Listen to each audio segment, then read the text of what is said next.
Сәлеметсіздер ме, әріптестер?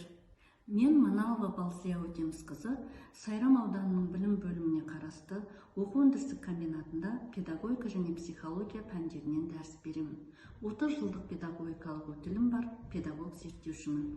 Алайда үнемі білімімді жетілдіріп отыруға тырысамын. Өйткені заман ағымына қарай білімімізді жетілдіріп отырмасақ, көштен қаламыз. Көштен тек қана өзім ғана емес, мен дәріс беріп жатқан оқушылар да артта қалып қояды.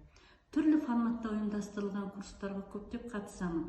Алайда соның ішінде Түркістан облысының білім басқармасының білім беруді дамыту орталығы және Дарын Тичер орталығының ұйымдастыруымен өткізілген білім берудегі дамыған елдердің озық әдістемелері мен тәжірибесін меңгеру атты курсты жоғары деңгейде ұйымдастырылған деп сеніммен айта аламын.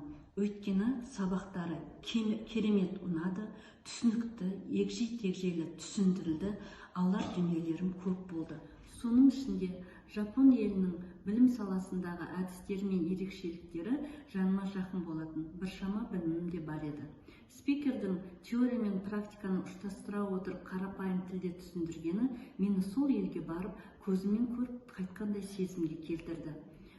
Бұл курстағы спикерлердің бәрі жалындаған жастар екен. Істеріңізге сәттілік тілеймін. Сіздерде жастардың бар екеніне біз қуанамыз. Менің айтарым тек қана алғыс.